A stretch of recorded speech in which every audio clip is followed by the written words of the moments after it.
네, 2022년 오늘 마지막 금요일 저녁 예배입니다.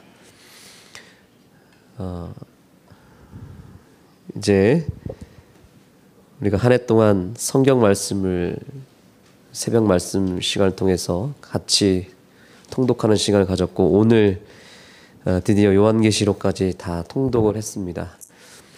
우리 교회에 참여하는 또 다른 교회 분들도 연락을 주시면서 정말 특별한 한 해였고, 하나님 말씀을 같이 읽는 이 순간순간들이 참으로 감동이었고 함께 했기 때문에 포기하지 않고 올 수 있었다는 고백을 들으면서 우리의 신앙의 공동체가 이렇게 함께 할 수 있다는 것이 얼마나 중요한지, 결코 신앙은 혼자 하는 것이 아니라는 것을 다시 한번 깨닫는 그런 시간이었습니다.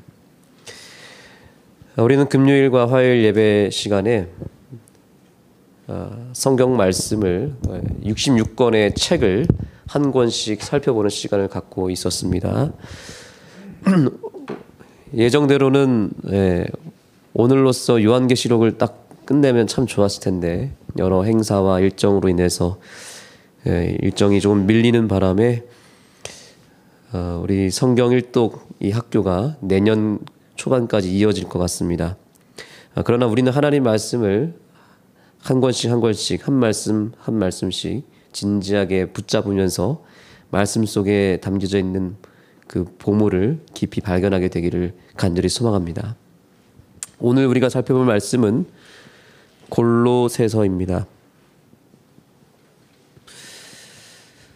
골로새서는 바울의 옥중서신 가운데 에베소, 빌립보, 골로새 세 번째 책이기도 하죠. 골로새는 라오디게아 바로 아래에 붙어 있었다고 합니다. 그래서 라오디게아 교회가 그 당시에 좀 부유했던 관광지였습니다. 아주 좋은 온천이 거기에 있었고요. 히에라폴리스라고 하는 곳에서 이 뜨거운 온천이 흘러나왔던 곳이기도 했습니다. 그러나 그의 반면에 골로새는 살짝 그 라오디게아에게 좀 묻혀서 변방으로 좀 취급을 받았다고 합니다. 그래서 연약한 지역이었고 교회도 역시 연약했습니다. 연약한 곳에 사단이 늘 틈타기 십상입니다. 골로새 교회에는 어떤 문제가 있었냐면 바로 예수 그리스도에 대한 잘못된 이해가 있었습니다. 즉 이단과 이설이 굉장히 난무했던 그런 상황이었습니다. 그래서 긴급하게 바울은 골로새 교회를 향하여 편지를 쓸 수밖에 없었고, 그 종을 시켜서 급하게 그 편지서를 보낼 수밖에 없었습니다. 약 1000km 이상 1500km 정도 되는 거리를 보낼 만큼, 걸어서 갈 만큼 이 교회에 긴급하게 보내야 될 편지를 바울은 서둘러 썼고 그것을 골로새 교회에 보냈습니다.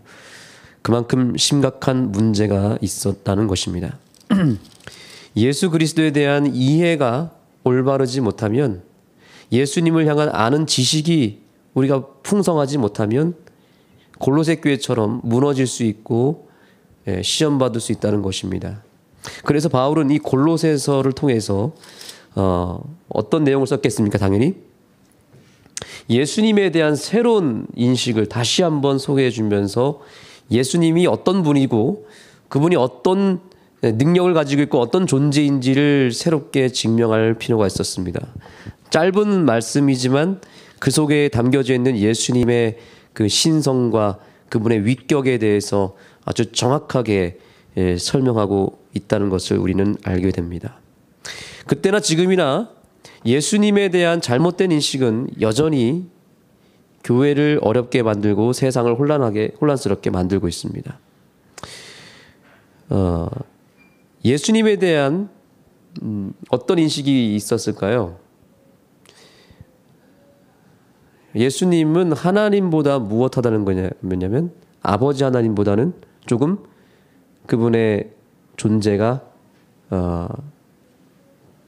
수준이나 능력이나 모든 면에서 한 단계 아래다.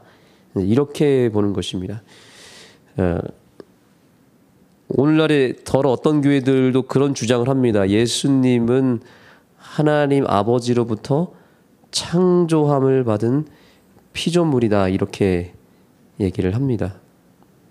그래서 예수님을 선지자 정도로 생각을 하는 그런 신앙인들도 있고, 신은 신인데 좀 뭐한 신이냐면 아버지 하나님보다는 좀 덜한 신. 예, 이런 표현이 맞을지 모르겠습니다. 그들의 표현은 그렇습니다. 예, 신은 맞는데 아버지 하나님이 가장 탁월하시고 그 밑단계에 존재하는 분이다. 이렇게 얘기를 하는 것입니다. 자, 여기 골로새서 1장을 보시면 그래서 1장과 2장은 그리스도의 신성과 그분의 존재가 어떤 분인지를 설명하고요.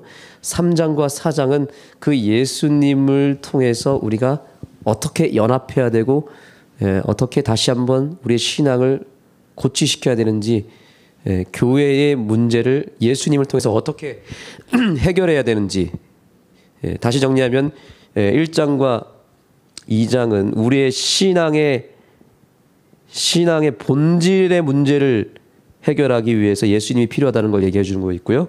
3장과 4장은 교회의 문제, 공동체의 문제를 교회의 문제를 해결하기 위해서 예수 그리스도가 어떠한 역할을 하시는지, 그리고 예수님을 믿는 믿음을 통해서 어떻게 극복하는지. 결론은 무엇입니까? 우리 개인의 신앙과 우리 교회의 문제를 해결하는 한 가지 방법은 무엇밖에 없다는 것입니까? 예수 그리스도 그분이 유일한 답이다. 네, 이것을 알려주고 있는 것입니다. 자, 여러분 1장 15절을 보시겠습니다. 그는 보이지 아니하시는 하나님의 형상이요 모든 창조물보다 뭐 했다고요? 먼저 나신 자다. 여기 이 표현이 참 중요하면서도 이것을 우리가 잘 이해할 필요가 있습니다. 먼저 나신 자. 장자라 이 말이에요. 장자. 그렇죠? 그래서 여호와의 증인분들이 혹은 그런 같은 비슷한 인식을 갖고 있는 신앙인들이 이 성경절을 딱 찾아줍니다. 여기 보라고.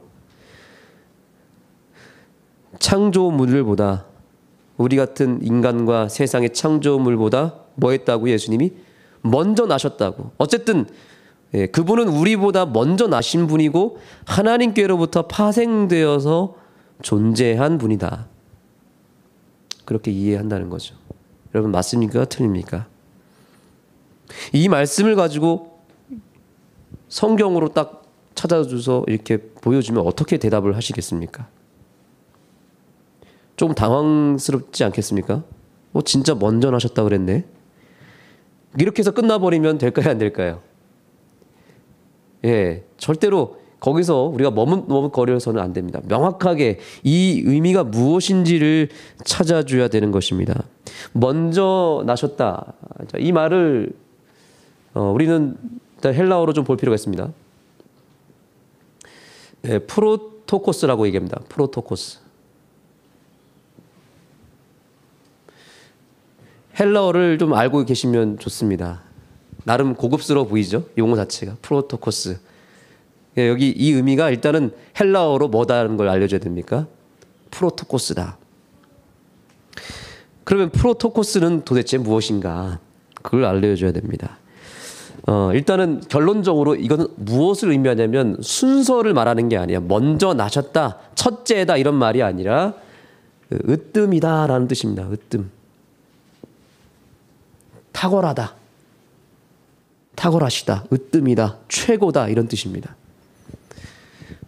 순서적으로 예수님이 첫째로 태어났고 먼저 나셨다는 의미가 아니라 모든 만물의 수준에 있는 분이 아니라 어떤 분이라는 게 그 수준을 넘어선 최고 으뜸이라 이 말입니다.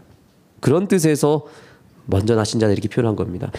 지금 이렇게 얘기하면은 이제 또 그거는 코에 걸면 코걸이, 귀에 걸면 귀걸이 아닙니까? 이렇게 얘기합니다. 실제로 그렇게 얘기하더라고요. 제가 이렇게 얘기했더니 제가 이제 목회 처음 나왔을 때 저에게 찾아온 그 여호와의 증인 분과 이렇게 치열하게 토론을 저희 집에서 한 적이 있었습니다. 그러니까 이제 이렇게 얘기를 했을 때 성경적으로 찾아줘야 되고 증명을 해줘야 되거든요. 근데 이게 원어적으로 이렇습니다 하면은 사람들이 믿을까요, 안 믿을까요? 그건 당신의 해석일 수도 있고, 그거는 뭐 말은 쉽지만 그거에 대해서 터무니없다라고 얘기할 수 있거든요. 성경절을 찾아줘야 되지 않겠습니까? 몇 가지 근거 성경절이 있습니다. 자, 이제 한번 보겠습니다. 예레미야 31장 9절을 한번 보시겠습니다. 예레미야 31장 9절입니다. 골로새 1장을 접어두시고요. 예레미야 31장 9절로 넘어가겠습니다.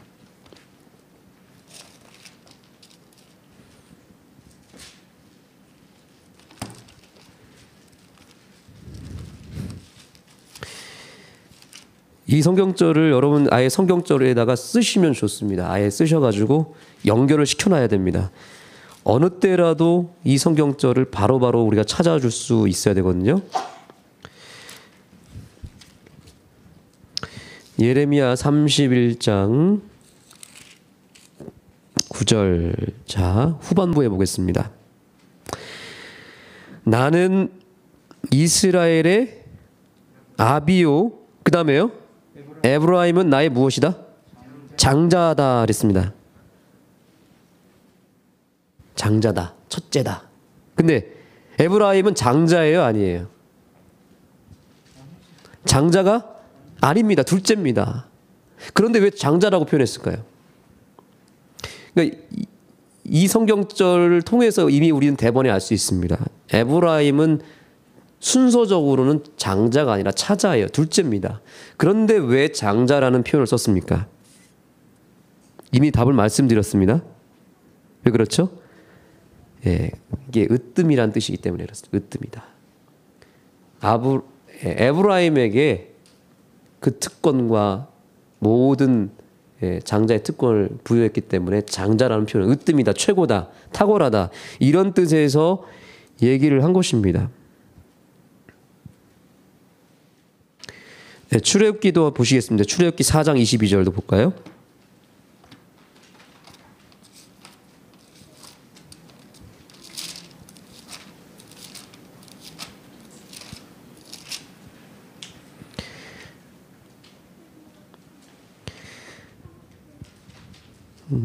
너는 바로에게 이르기를 여호와의 말씀에 이스라엘은 내 아들 내 장자라라고 되어 있습니다.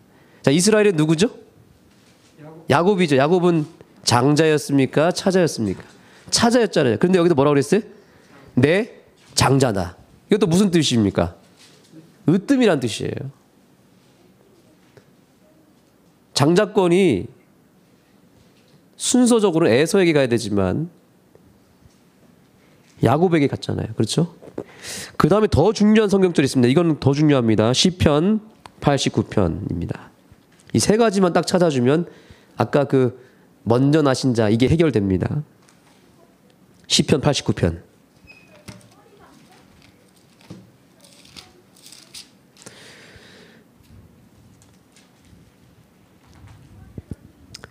시편 89편 26절부터 한번 읽어보죠. 저가 내게 부르기를 주는 나의 아버지시요 나의 하나님이시요 나의 구원의 바위시라 하리로다. 그 다음 27절 다 같이 읽겠습니다. 시작. 내가 또 저로 장자를 삼고 세계 열왕의 으뜸이 되게 하며. 아멘. 자, 시편 89편 27절에도 여러분들이 별표시를 하시면 좋겠습니다.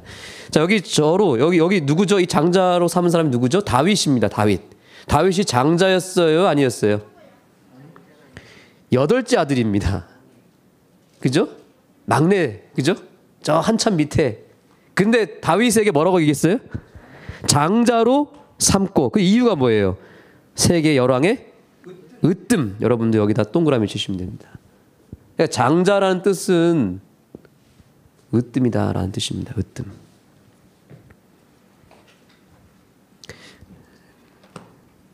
그러니까 이 성경절, 아까 골로새서 1장 16절 성경을 들고 와가지고 예수님은 그런 존재다, 뭐 첫째다, 뭐 먼저 나신 분이다 이렇게 자꾸 얘기를 하면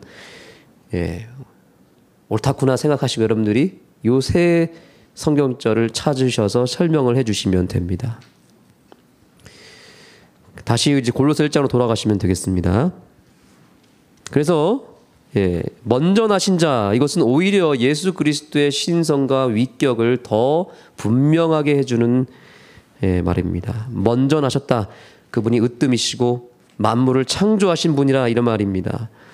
계속 읽겠습니다. 16절 만물이 그에게 창조되되 하늘과 땅에서 보이는 것들과 보이지 않는 것들과 혹은 보호자들이나 주관자들이나 정사들이나 권세들이나 만물이 다 그로 말미암고 그를 위하여 창조되었고 또한 그가 만물보다 여기도 뭐 했대요? 먼저 계시고 만물이 그 안에 함께 섰느니라. 여기 이 먼저도 마찬가지입니다. 먼저 만물보다 먼저 창조됐다는 말이 아니래요. 예수님은 창조함을 받은 존재가 아니에요. 그분은 창조자가 되십니다. 그래서 그 근거 성경절도 또 우리가 알 필요가 있습니다. 고린도전서 15장입니다. 고린도전서 15장.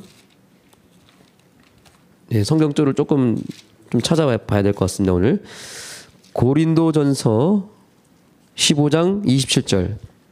자, 제가 읽겠습니다. 여러분들이 체크를 잘 해두세요. 만물을 저의 발 아래 두셨다 하셨으니 만물을 아래 둔다 말씀하실 때에 만물을 저의 아래 두시니가 그 중에 들지 아니한 것이 분명하도다. 이게 무슨 말입니까? 이 세상 모든 만물이 누구의 발 앞에 있다는 거예요? 예수의 발 앞에 있고 예수님은 그 만물에 포함되었다 안 되었다는 거예요? 포함되지 않았다는 뜻입니다. 포함되지 않았다는 거예요. 예수님은 피조물이 아니란 말이죠. 그분은 피조물을 만든 분이지 피조물보다 먼저 나셨거나 피조물보다 좀 더 탁월하거나 이런 존재가 아니라 피조물 자체를, 만물 자체를 창조하신 우리의 통치자가 되시고 우리의 으뜸이 되시고 우리의 전부가 되신다는 사실입니다. 우리는 그 예수님을 믿고 있다는 사실이에요. 18절 그는 몸인 교회의 머리라.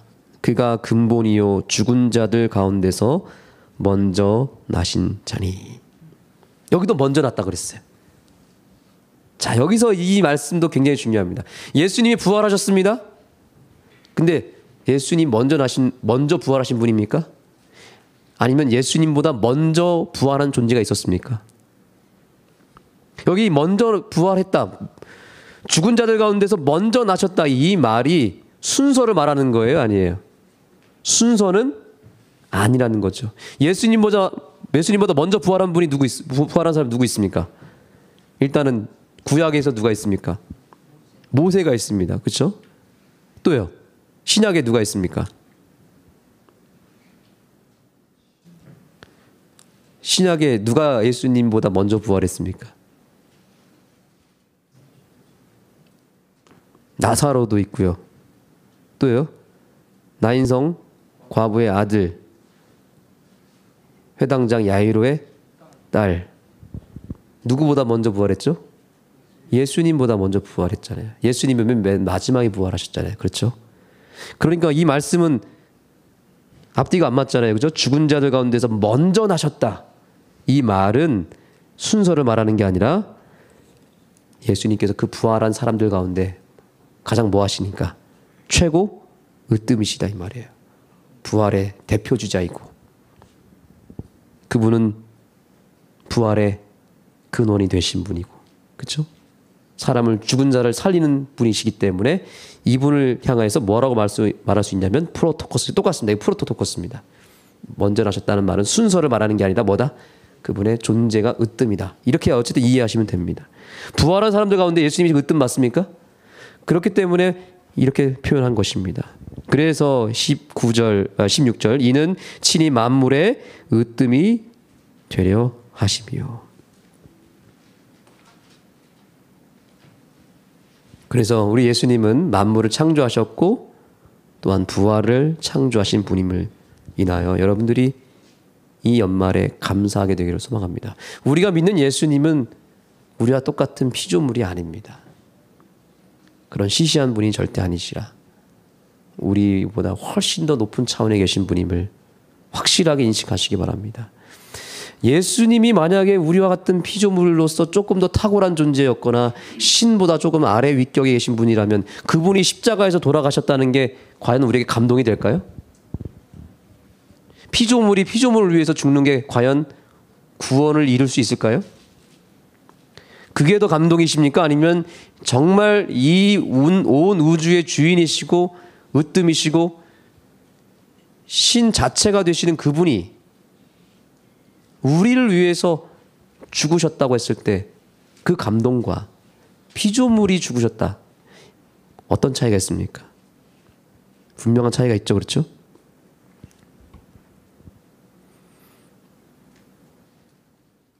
우리는 그런 하나님을 믿는 것입니다.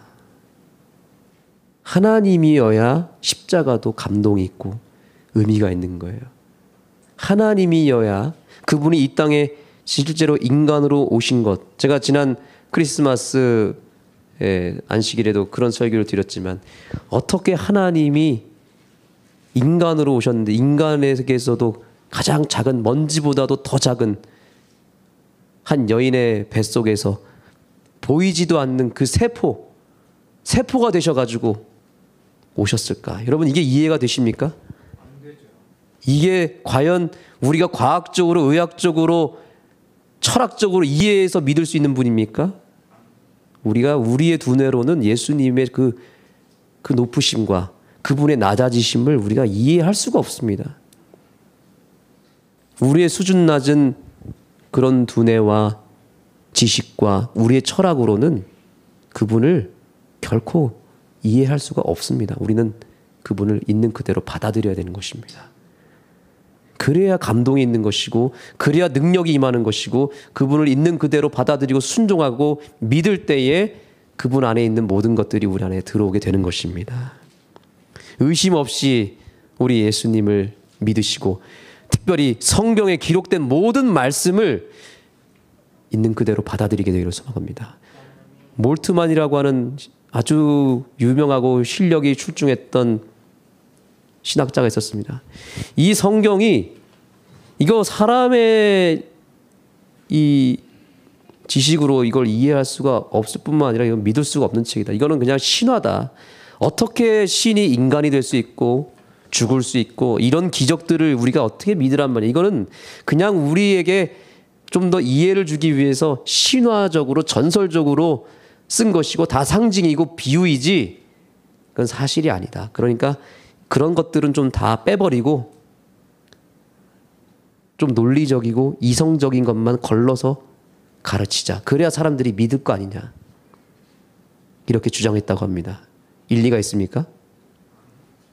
그래서 그 당시에 신학자들이 영성 있는 신학자들이 뭐라고 했냐면 그렇게 따지면 이 성경은 성경 겉표지 빼고는 믿을 게 하나도 없다. 그러면 남는 게 없다는 거예요. 다 빼버리면 남는 게 있을까요? 없을까요? 태초에 하나님이 천지를 창조하셨다라는 말씀으로 시작한 이 성경 말씀이 인간의 사상과 철학으로 이해하기 위해서 우리의 수준에 맞게 합리적으로 다 빼버리면 남는 게 있을까요? 남는 게 하나도 없습니다. 우리에게 필요한 것은 지식이 아니라 믿음인 것입니다. 자, 그래서 2장으로 넘어가 보겠습니다.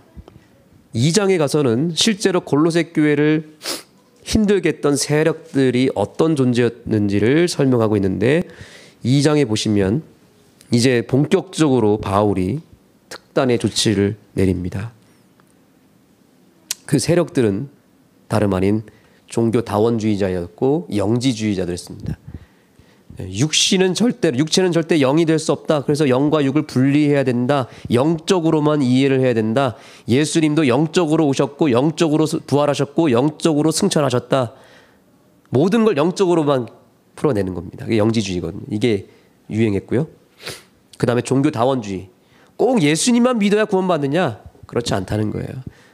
산 꼭대기는 하나잖아. 그런데 그 가는 길은 여러 갈래가 있으니까 여러 길을 통해서 결국에는 꼭대기로 가면 되는 거지 꼭 그 예수님을 통해서만 가야 되는 거냐? 아니라 이 말이죠. 그 당시에도 그런 사상이 있었습니다. 그래서 불교에서도 구원이 있고, 그죠? 공자를 통해서도 구원받을 수 있고, 얼마든지 가능하다라는 것을 지금도 말하고 있지 않습니까? 종교다원주의. 그래서 예수님은 그 수많은 구원의 길 가운데 하나일 뿐이지 그분이 유일한 답이 아니라는 얘기를 그 당시나 지금이나 하고 있다는 거죠. 또 하나 세 번째 세력은 바로 율법주의적인 유대인들의 세력이었습니다. 바울은 끊임없이 이 율법주의자들과 투쟁할 수밖에 없습니다. 왜냐하면 예수 옆에다가 다른 것을 자꾸 두게 되면 그건 다 뭐예요? 그 다른 복음이기 때문에. 그래서 오직 예수 외에는 다 틀렸다고 바울이 지금 강하게 얘기하고 있는 것입니다. 2장 2절 이 말씀은 다 같이 읽겠습니다. 시작. 이는 저희로 마음의 위안을 받고 사랑 안에서 연합하여 원만한 이해의 모든 부요에 이르러 하나님의 비밀인 그리스도를 깨닫게 하려 함이라. 아멘. 하나님의 무엇이라고요?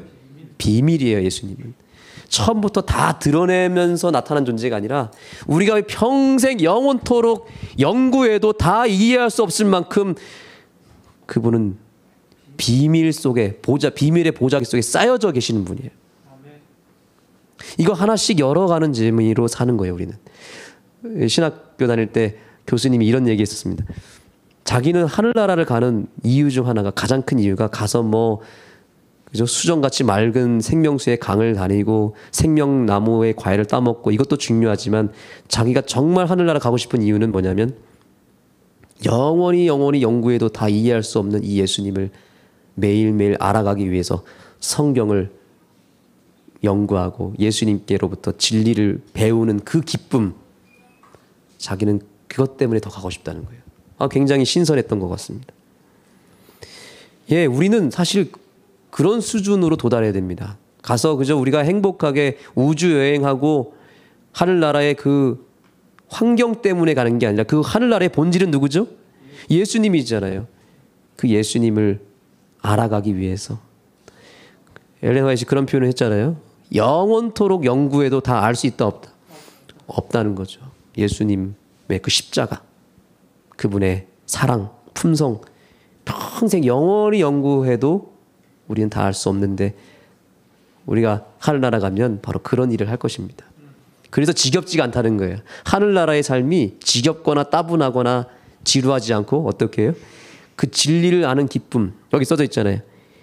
원만한 이해 모든 부요에 이르러 하나님의 비밀인 그리스도를 깨달으리라 함이라. 그래서 가는 것입니다. 그 안에는 지혜와 지식의 모든 무엇이 감춰져 있다고요? 보화가 감춰져 있느니라.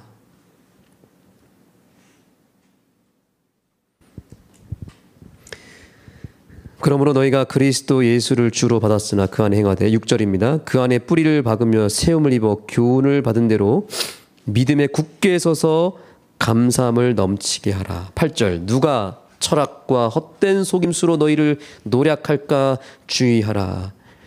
그때나 지금이나 세상 학문과 철학으로 그리스도를 가리우게 하는 여러 공격과 사단의 혼란스러운 이 방해가 있다는 사실입니다. 사랑하는 우리 아는교회 성도 여러분, 2023년에는 우리가 세상의 여러 매체와 책과 또 다양한 경로를 통해서 들어오는 세상 철학과 사단의 속임수에 절대로 현혹되지 아니하고 오직 하나님의 말씀, 진리 안에서 진정한 복음을 깨닫고 흔들리지 않는 믿음을 소유하게 되기를 간절히 소망합니다.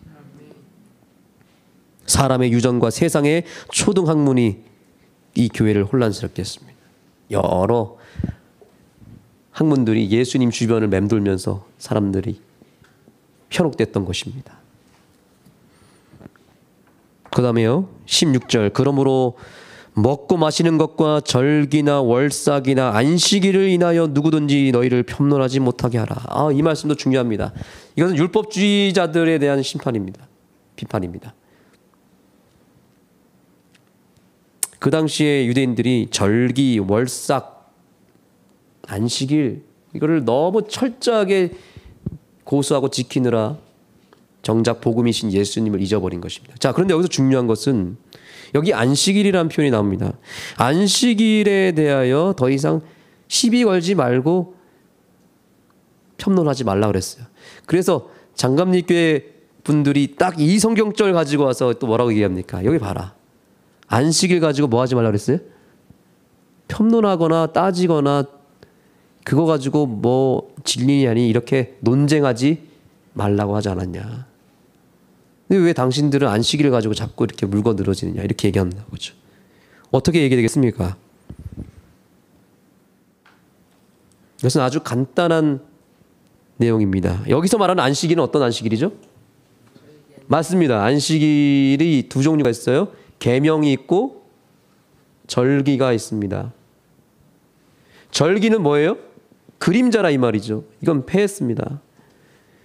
절기, 그 당시에 명절 안식일이랬다는 거예요. 명절 안식일 쉽게 얘기하면. 그거는 실제로 폐했어요. 이거 가지고 논할 필요는 있어요, 없어요? 없다는 거예요.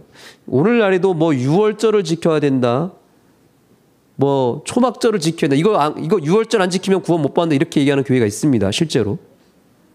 그건 틀린 것입니다. 왜냐하면 그건 예수 그리스도의 십자가를 예표하는 것이었기 때문에 그 십자가 대신 예수님이 이 땅에 오셨기 때문에 그 이후로는 그림자는 다 폐하는 게 맞아요. 그러나 여기서 말하는 안식일, 또 다른 안식일은 뭐예요? 계명. 그건 영원한 것입니다. 그건 폐할 수가 없는 것입니다.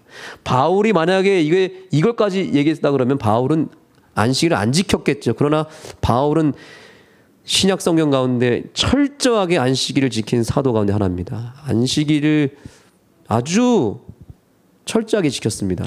안식일 지키지 않은 사람을 바울은 싫어했습니다. 그래서 심지어 어디 멀리 갔을 때도 어디서 안식일 예배를 드렸습니까? 강가에 가서라도 드려야 된다. 회당에 가지 못하면 강가에 가서라도 예배 드려야. 이게 이렇게 강조하지 않았습니까? 그래서 안식일은 명확하기 때문에 이 부분에 가지고 여러분들이 당황할 필요가 절대 없다는 사실입니다. 이제 골로새서 3장 4절, 3장과 4장을 한꺼번에 보겠습니다. 그렇게 해서 예수님을 통해서 예수 그리스도의 확고한 믿음을 통해서 내 개인이 굳건히 서게 되면 그 다음에 이제 3장부터는 뭐냐면 교회 안에서 교회의 문제를 어떻게 해결할 것인가. 간단합니다. 3장 1절 우리 다 같이 읽겠습니다. 그러므로 시작. 그러므로 너희가 그리스도와 함께 다시 살리심을 받았으면 위의 것을 찾으라. 거기는 그리스도께서 하나님 우편에 앉아 계시느니라. 아멘. 자꾸 뭘 보지 말라는 거예요? 땅의 것을 보지 말라는 거예요. 세상의 것을 자꾸 보면은 시험 받고 넘어지게 되어 있어요. 오직 어디를 바라보라는 거예요? 위의 것. 위엔 누가 계시죠?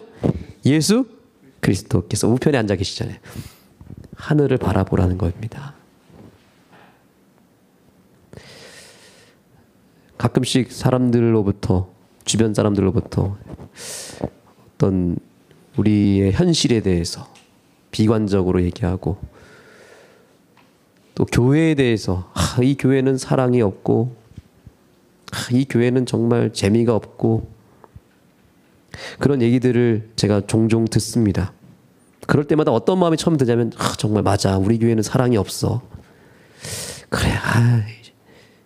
맞아. 실망할 만해. 이런 생각이 들다가도 제가 다시 마음을 고쳐먹고 어떤 생각을 하냐. 이럴 때일수록 어디를 바라보자? 위의 것을 봐야 된다는 겁니다. 그래서 저는 더 이상 주변에서 어떤 교회나 또 우리 신앙에 대해서 뭔가 어두운 시선으로 뭔가 부정적인 얘기를 하게 될 때 그것을 물론 경청은 해줘야겠지만 거기에 내가 휩쓸려서는 안 되겠다는 생각을 했습니다. 사랑하는 성도 여러분, 그럴수록 우리는 더 위의 것을 봐야 됩니다. 하늘을 바라봐야 되고 예수님을 바라봐야 되겠습니다. 그러면 됩니다.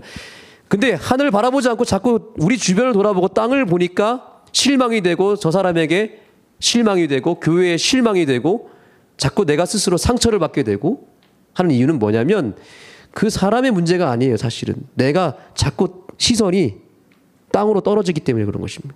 위를 바라보면 다 해결나는데 땅을 보기 때문에 그렇습니다. 위에만 바라보시기 되기를 소망합니다. 9절입니다.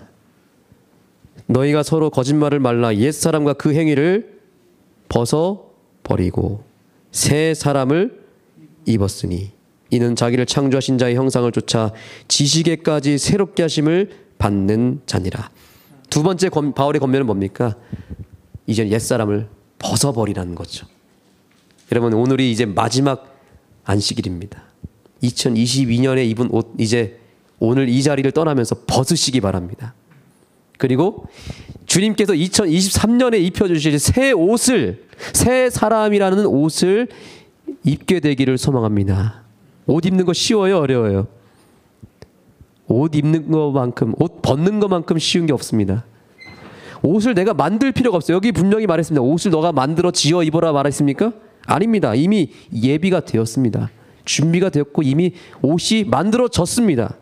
그 옷을 입으라는 거예요. 입으시겠습니까? 오늘 이것을 문자적으로 그냥 그렇구나 지식적으로 받아들인 게 아니라 믿음으로 받아들이면 실제로 그 옷을 오늘 입게 될 것입니다. 벗으셔야 됩니다. 훌훌 털어버리고 벗으시고 2022년이라는 옷을 이제는 다 내어 던지시기 바랍니다. 그러면 우리의 교회 생활이 더 행복할 것이고 우리의 문제가 자연스럽게 해결하는 것입니다. 그런데 과거의 옷을 계속 붙잡으면서 그 더러운 옷을 붙잡고 벗지 않으니까 악취가 나고 불편하고 자꾸 힘든 것입니다. 새 옷을 옆에 두고 안 입으니까 이제 입으셔야 됩니다. 여러분, 오늘 딱 들어왔을 때 우리 교회에 뭔가 변화가 보이셨습니까? 뭐가 변화됐습니까? 네, 의자가 이렇게 가운데 통로가 났습니다. 이제 좀 편리하십니까, 여러분? 이제 좀 살만하시죠? 교회 올 때 좀 이렇게 뭔가 막힌 부분이 좀 이렇게 뚫린 느낌입니까? 네, 우리 장로님들께서 한 주일 하루 이렇게 오셔서 다 깨끗하게 뜯으셨습니다. 수고 많으셨고요. 근데 제가 이걸 딱 단상에 서 보니까 어떤 느낌을 받았냐면, 여러분 여기서 딱 보면 이게 어떤 모양인지 아십니까? 십자가예요, 십자가. 오늘 우리가 이 가운데 통로를 내면서 우리 교회에 십자가를 세우게 되었습니다. 저는 2023년에 우리 아는 교회가 마치 이 교회 가운데 한가운데 십자가가 세워진 것처럼 우리 공동체에 십자가가 세워지고 그 십자가 아래 우리가 다 모여서 그분의 그 보혈의 피 안에서 우리가 새롭게 함을 받고 그 십자가의 복음 안에서 우리가 하나가 될 수 있다면 우리 아는 교회는 앞으로 더 부흥하게 되어 있고 더 행복한 교회 생활이 우리에게 허락될 것을 저는 믿습니다. 골로새서의 핵심은 뭐냐면 오직 예수가 답이다. 하늘만 바라보자. 십자가를 가까이 하고 그분 안에서 하나가 되면 된다. 우리 교회에 오늘 특별하게 이렇게 세워주신 십자가를 바라보면서 여러분의 삶에 그 옛 사람을 다 벗어버리고 새 사람을 입어서 2023년을 그렇게 기쁘게 맞이하게 되기를 소망합니다. 기도하시겠습니다.